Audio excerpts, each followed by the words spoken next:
सुप्रसिद्ध कञ्चनजङ्घा 7-in-1 अगरबत्तीको उत्पादक सावित्री अगरबत्ती उद्योग प्रस्तुत गर्दछ प्रकृतिको सुगन्धले भरिएको मिठो सुवास जसले घरलाई शुद्ध र वातावरणलाई शान्त बनाउँछ। ओम सम्रानी कपधूप। दर्शकवृन्द नमस्कार, केन्द्रबिन्दु समाचारमा यहाँहरूलाई स्वागत गर्छु। म मनोज नेउपाने।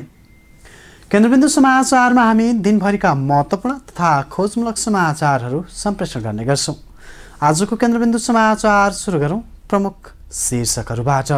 प्रधानमन्त्री केपी शर्मा ओलीलाई अनुशासनको कारबाही गर्ने नेकपाको निर्णय, पूर्व माओवादी नेता महरालाई स्थायी कमिटीमा लैजाने, प्रचण्ड र माधव कुमार नेपाल पक्षका 7 जना मन्त्रीद्वारा पदबाट राजीनामा, प्रधानमन्त्रीको असंवैधानिक निर्णयले देशमाथि गम्भीर धक्का लागेको आरोप, राष्ट्रपतिद्वारा प्रतिनिधि सभा विघटन 2078 वैशाख 17 र 27 गते 2 चरणमा हुने गरी प्रतिनिधि सभाको चुनावको मिति तय, 10 संवैधानिक आयोगका लागि 45 पदाधिकारी सिफारिस, अख्तियारमा प्रेम कुमार राई, मानव अधिकार आयोगमा टोपबहादुर मगर र प्रतिनिधि सभा विघटनसँगै सेयर बजारमा उच्च गिरावट, साताको पहिलो दिन 96.88 अङ्कले ओह्रालो।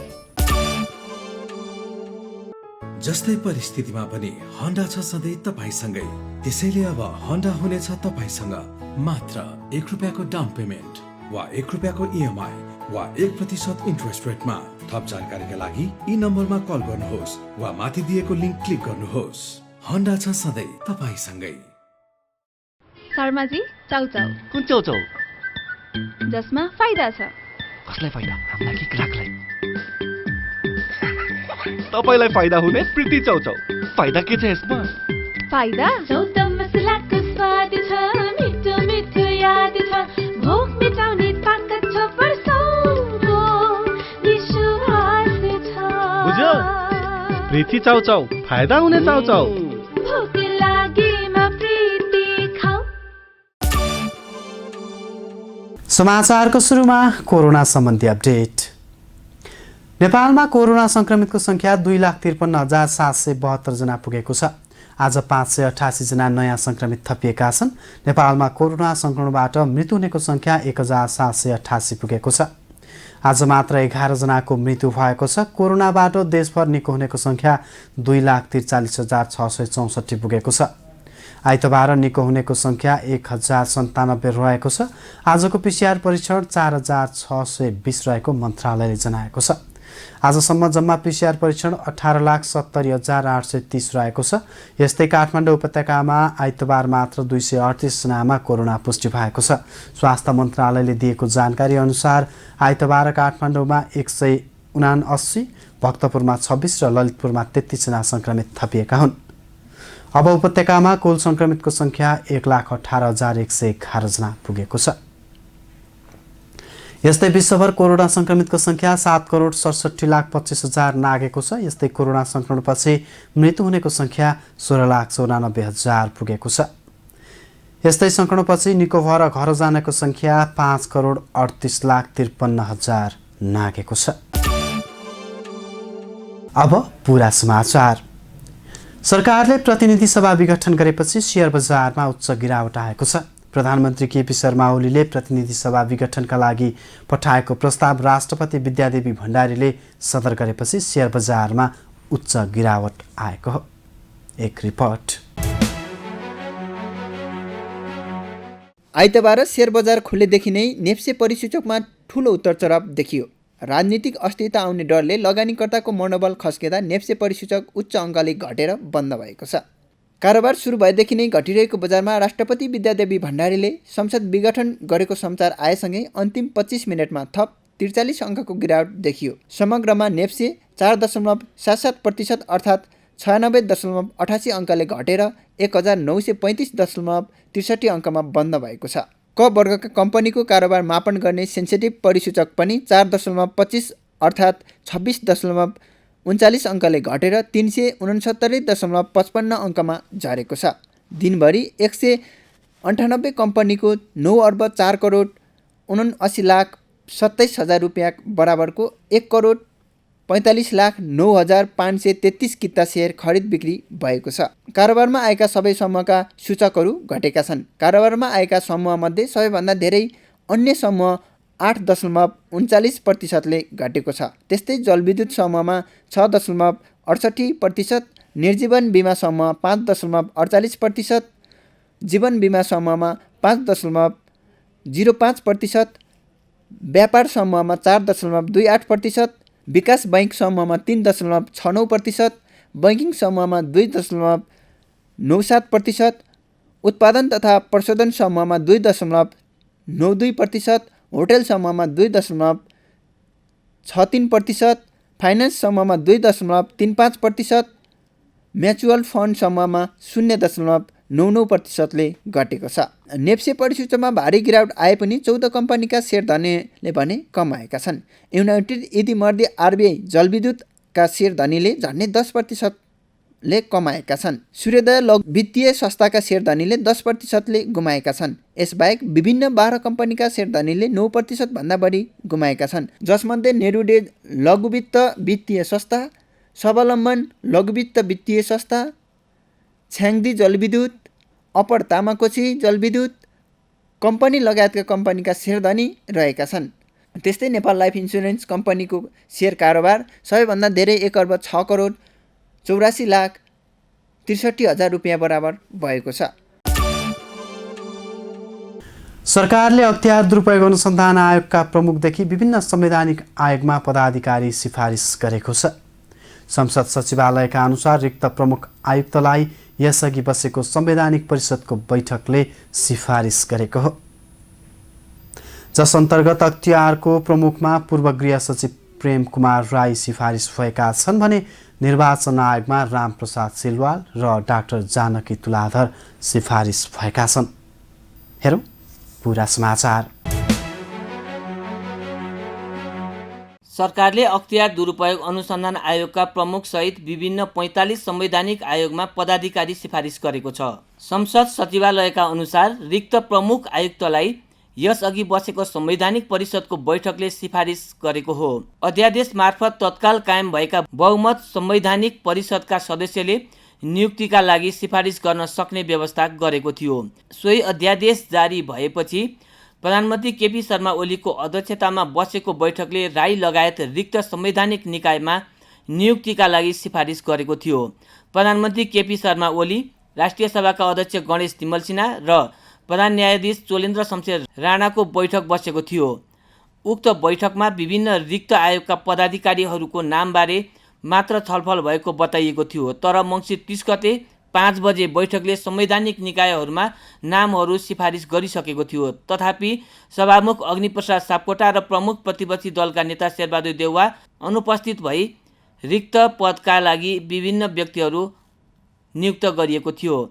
संवैधानिक परिषदको पुरानो मितिको निर्णय अनुसार दर्ता गरिएका नामावली अनुसार अख्तियार दुरुपयोग अनुसन्धान आयोगको प्रमुख आयुक्तमा प्रेम राई तथा राष्ट्रिय मानव अधिकार आयोगको अध्यक्षमा टपबहादुर मगरको नाम सिफारिस गरिएको छ। अख्तियार दुरुपयोग अनुसन्धान आयोगको सदस्यमा जयबहादुर चन्द र किशोर सिलवालको नाम सिफारिस गरिएको छ। यस्तै निर्वाचन आयोगको आयुक्तमा रामप्रसाद भण्डारी र डाक्टर जानकी तुलाधर, राष्ट्रिय मानव अधिकार आयोगको अध्यक्षमा टपबहादुर मगर, सदस्यमा मनोज दुवाडी, सूर्य ढुङ्गेल, लिली बस्ने थापा र मीर ठाकुरलाई सिफारिस गरिएको छ। यस्तै राष्ट्रिय प्राकृतिक स्रोत तथा वित्त आयोगमा जुब्द गुरुङ र अमरराज मिश्र, महिला आयोगको अध्यक्षमा कमला पराजुली, सदस्यमा कृष्णकुमारी पौडेल, विद्याकुमारी सिन्हा, राष्ट्रिय दलित आयोगको अध्यक्षमा देवराज विक, सदस्यहरूमा मीना शोभ, परशुराम रम्तेल, तुञ्ज बराइली र मेहेले पार्कीलाई सिफारिस गरिएको छ। यसैगरी समावेशी आयोगको अध्यक्षमा रामप्रसाद खत्री, सदस्यमा रामचन्द्र जोशी, रामकृष्ण तिमल सिन्हा, हरिदत्त जोशी, आदिवासी जनजाति आयोगको अध्यक्षमा रामबहादुर थापा, सदस्यहरूमा मीनश्री मगर, मेनचुङ लामा, रिना राणा र चरण राईलाई सिफारिस गरिएको छ। मधेसी आयोगको सदस्यमा जीवत्स शाह, रेणुदेवी शाह, विजय गुप्ता, त्यस्तै थारू आयोगको सदस्यमा विकास चौधरी, बबिता चौधरी, सुबोध सिंह, भोलाराम चौधरी र मुस्लिम आयोगको सदस्यमा महमुद्दिन अली र मिर्जा असरद बेगलाई सिफारिस गरिएको छ। सिफारिस गरिएका राष्ट्रिय मानव अधिकार आयोगको अध्यक्षमा टोपबहादुर मगर सर्वोच्च अदालतका पूर्व न्यायाधीश हुन्। 2068 सालमा सर्वोच्चबाट अवकाश पाएका उनी विभिन्न चर्चित मुद्दाको फैसलामा संलग्न भएका निडर न्यायाधीशको रूपमा चिनिन्छन्। अनुपराज शर्मा सहितका पदाधिकारीले कार्तिक 1 गते अवकाश पाएपछि आयोग रिक्त रहेको थियो। आइतबार मन्त्री परिषदको सिफारिसमा राष्ट्रपतिले प्रतिनिधि सभा संसद विघटन गरेकी छिन्। संसद विघटनसँगै 2078 वैशाख 17 र 27 गते 2 चरणमा हुने गरी प्रतिनिधि सभाको चुनावको मिति पनि तय गरिएको छ। हेरौँ यसै विषयमा तयार पारिएको यो रिपोर्ट। राष्ट्रपति विद्यादेवी भण्डारीले संघीय संसदको प्रतिनिधि सभा विघटन गरेकी छिन्। मन्त्री परिषदको सिफारिसमा आइतबार राष्ट्रपतिले प्रतिनिधि सभा विघटन गरेकी हुन्। राष्ट्रपति कार्यालयले विज्ञप्ति जारी गरी प्रतिनिधि सभा विघटन गरिएको जनाएको छ। विज्ञप्तिमा राष्ट्रपति भण्डारीले नेपालको संविधानको धारा 76 को उपधारा 1 र 7 तथा धारा 85 बमोजिम प्रतिनिधि सभा विघटन गरिएको उल्लेख छ। त्यस्तै राष्ट्रपतिद्वारा जारी विज्ञप्तिमा उल्लेख भएअनुसार संसदीय प्रणालीको आधारभूत मर्म एवं मूल्य मान्यता तथा हाम्रो आफ्नै र संसदीय प्रणाली भएका विभिन्न मुलुकहरूको अभ्यास बमोजिम संघीय संसदको प्रतिनिधि सभा विघटन गरी ताजा जनादेशका लागि नेपाली जनता समक्ष ज्यान मिति 2078 वैशाख 17 गते शुक्रबार पहिलो चरणमा र 2078 साल वैशाख 27 गते सोमबार दोस्रो चरणमा प्रतिनिधि सभाको निर्वाचन सम्पन्न गर्ने गरी निर्वाचनको मिति तोक्न नेपाल सरकार मन्त्री परिषदको बैठकबाट निर्णय भई सोही बमोजिम सम्माननीय प्रधानमन्त्रीबाट सिफारिस भएकाले उक्त सिफारिस बमोजिम संघीय संसदको वर्तमान प्रतिनिधि सभा विघटन गरी मिति 2078 साल वैशाख 17 गते शुक्रबार पहिलो चरणमा र 2078 साल वैशाख 27 गते सोमबार दोस्रो चरणमा प्रतिनिधि सभाको निर्वाचन सम्पन्न गर्ने गरी निर्वाचनको मिति तोक्नु भएको छ। मन्त्री परिषदको आकस्मिक बैठकले संसद विघटनका लागि आइतबार बिहान सिफारिस गर्ने प्रस्ताव गरेको थियो। प्रधानमन्त्री केपी शर्मा ओलीले आइतबार बिहान मन्त्री परिषदको आकस्मिक बैठक बोलाएका थिए। यसअघि मन्त्रीहरूलाई समेत जानकारी नदिई सरकारले मंगलबार संवैधानिक परिषद सम्बन्धी अध्यादेश जारी गरेको थियो। तर नेकपाको बुधबारको स्थायी कमिटी बैठकले अध्यादेश फिर्ता लिने निर्णय गरेको थियो। यता राष्ट्रपति मार्फत भएको संसदको प्रतिनिधि सभा विघटन असंवैधानिक र संविधानप्रतिको कु भएको भन्दै सत्तारूढ दलभित्र तथा प्रतिपक्षी दलका नेताहरूले तीव्र आलोचना गरेका छन्। प्रधानमन्त्रीको कदमले लोकतन्त्रको धज्जी उडाएको तथा नीति सम्बद्ध नभएको भन्दै आज देशका विभिन्न ठाउँमा विरोध प्रदर्शन भएका छन् भने देशका 4वटै सुरक्षा निकायलाई हाई अलर्टमा रहन मातहतका निकाय मार्फत निर्देशन दिइएको छ। प्रधानमन्त्री केपी शर्मा ओलीको मन्त्री परिषदमा रहेका 7 जना मन्त्रीले सामूहिक राजीनामाको घोषणा गरेका छन्।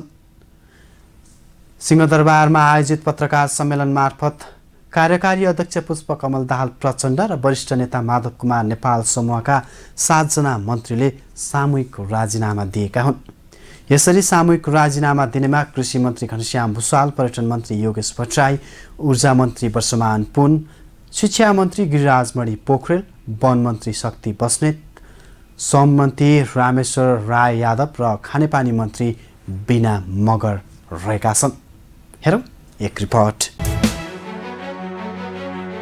प्रधानमन्त्री केपी शर्मा ओलीले प्रतिनिधि सभा विघटन गर्न सिफारिस गरेसँगै नेकपाका अर्का अध्यक्ष पुष्पकमल दाहाल प्रचण्ड र माधव कुमार नेपाल पक्षका 7 जना मन्त्रीले सामूहिक राजीनामाको घोषणा गरेका छन्। आफू पक्षका नेताको निर्देशनपछि उनीहरूले पत्रकार सम्मेलन गरी राजीनामा दिएका हुन्।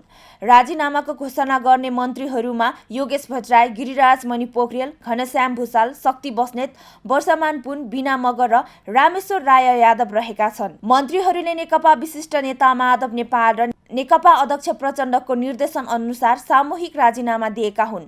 प्रचण्ड माधव पक्षका गृह मन्त्री रामबहादुर थापा बादल र उद्योग मन्त्री लेखराज भट्टले भने राजीनामा दिएका छैनन्।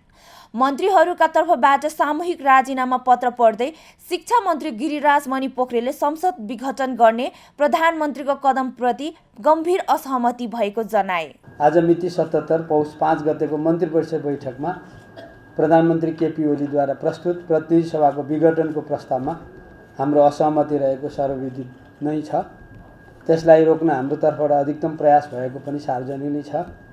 गैर संवैधानिक, अलोकतान्त्रिक, जनादेश विपरीत तथा राजनीतिक मूल्य र स्थिरताको प्रतिकूल हुने गरी चालिएको कदमप्रति गम्भीर असहमति जनाउँदै हामीले मन्त्री पदबाट राजीनामा गरेका छौँ। मुलुकको राजनीति र पार्टीमाथि आइपरेको अकल्पनीय सङ्कटको अवस्थामा नेपाली जनताको त्याग र बलिदानबाट आर्जिएका राजनीतिक उपलब्धि र पार्टी एकतालाई बचाउन हामी सधैँ झैँ प्रतिबद्ध र सक्रिय रहनेछौँ। त्यस्तै कृषि तथा पशुपक्षी मन्त्री घनश्याम भुसालले संसद विघटन गर्ने प्रधानमन्त्रीको निर्णयले देशमाथि गम्भीर धक्का लागेको बताए। उनले यो कदमले वामपन्थी र उदार राजनीतिक प्रबन्धमाथि गम्भीर समस्या आएको बताए। यस्तै सिँचाइ जलस्रोत तथा ऊर्जा मन्त्री वर्षमान पुनले प्रधानमन्त्रीले चालेको कदम संविधान विपरीत रहेको बताए। उनले आफूहरूको राजीनामा नेतृत्वको गल्ती सच्याउन दबाव दिने उद्देश्यले भएको उल्लेख गरे। केही मन्त्रीको विरोधमा बावजुद ओलीले आइतबार बिहान प्रतिनिधि सभा विघटनका लागि राष्ट्रपति विद्यादेवी भण्डारी समक्ष सिफारिस गरेका थिए। सोही अनुसार दिउँसो राष्ट्रपति विद्यादेवी भण्डारीले सिफारिस अनुमोदन गरेसँगै असन्तुष्ट मन्त्रीहरूले राजीनामा दिएका हुन्। अब आजको टप 1 न्युजको पालो। नेकपा स्थायी कमिटीको आइतबार बसेको बैठकले प्रधानमन्त्री तथा नेकपा अध्यक्ष केपी शर्मा ओलीलाई कारबाही गर्ने प्रस्ताव केन्द्रीय कमिटीमा लैजाने निर्णय गरेको छ। प्रधानमन्त्री ओली र उनी पक्षीय नेताहरूको सहभागिता बिनै बालुवाटारमा बसेको बैठकले पूर्व माओवादी नेता कृष्णबहादुर महरालाई स्थायी कमिटीमा लैजाने निर्णय समेत गरेको छ। हेरौँ यसै विषयमा रहेर तयार पारिएको यो रिपोर्ट। नेपाल कम्युनिस्ट पार्टीको स्थायी कमिटी बैठकले पार्टी अध्यक्ष एवं प्रधानमन्त्री केपी शर्मा ओलीलाई अनुशासनको कारबाही गर्ने निर्णय गरेको छ।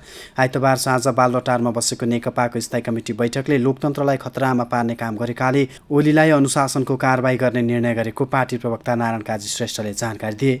बैठकले पुस 7 गते केन्द्रीय कमिटी बैठक बोलाउने निर्णय पनि गरेको छ। आजको बैठकमा प्रधानमन्त्री ओली र उनी पक्षीय सदस्यहरू भने अनुपस्थित थिए। बैठकले मन्त्री परिषदको सिफारिसमा राष्ट्रपतिले गरेको संसद विघटनको देशव्यापी प्रतिवाद गर्ने निर्णय पनि गरेको छ। प्रधानमन्त्री श्री केपी शर्मा ओलीद्वारा गरिएको प्रतिसभा विघटनको सिफारिसलाई असंवैधानिक, अलोकतान्त्रिक, निरङ्कुश, पक्षगामी र राजनीतिक स्थिरता, जनादेश एवं जनभावना विपरीत स्वेच्छाचारी कदम ठहर गर्दै यसको तीव्र विरोध एवं भर्त्सना गर्दछ। यसले नेपाली जनताले ठुलो बलिदानीपूर्ण सङ्घर्षद्वारा प्राप्त गरेको राजनीतिक परिवर्तन एवं उपलब्धिमाथि कठोर प्रहार गरेको छ। संविधानको रक्षकको समेत भूमिकामा रहनुभएका सम्माननीय राष्ट्रपतिज्यूबाट यो असंवैधानिक कदमलाई स्वीकार गरिनु पनि गम्भीर रूपमा आपत्तिजनक भएको छ। संविधान र लोकतन्त्र पक्षधर शक्तिहरूका लागि यो कदम स्वीकार्य हुन सक्दैन। तसर्थ हाम्रो पार्टी यसलाई सम्पूर्ण रूपमा अस्वीकार गर्दछ र यसको राजनीतिक प्रतिवाद गर्दै कानुनी उपचार खोज्नेछ। यस्तै नेकपाको आजको बैठकले पूर्व सभामुख कृष्णबहादुर महरालाई स्थायी कमिटी सदस्यमा लैजाने निर्णय पनि गरेको छ। बैठकले महरालाई स्थायी कमिटीमा ल्याउन केन्द्रीय समितिमा प्रस्ताव लैजाने निर्णय गरेको प्रवक्ता नारायण काजी श्रेष्ठले जानकारी दिए। यस्तै आजको बैठकले केन्द्रीय कमिटीको बैठक पुस 7 गते बोलाउने निर्णय पनि गरेको छ। पूर्व माओवादी नेता महराले सभामुख निर्वाचित भएसँगै पार्टीको सदस्यता स्थगित गरेका थिए। महरामाथि संसद सचिवालयकै एक कर्मचारीले यौन दुराचारको आरोप लगाएपछि उनी सभामुख पदबाट राजीनामा दिनुपर्ने अवस्थामा पुगे थिए। यद्यपि नेता महराले उक्त मुद्दामा अदालतबाट सफाई पाइसकेको अवस्था छ। हस्त दर्शकवृन्द, आजका लागि केन्द्रबिन्दु समाचार यही सकिन्छ। भोलि पुनः यसै समयमा हामी उपस्थित हुने नै छौँ। तबसम्मका लागि बिदा दिनुहोस्। केन्द्रबिन्दु न्युज हेर्दै गर्नुहोला। नमस्कार।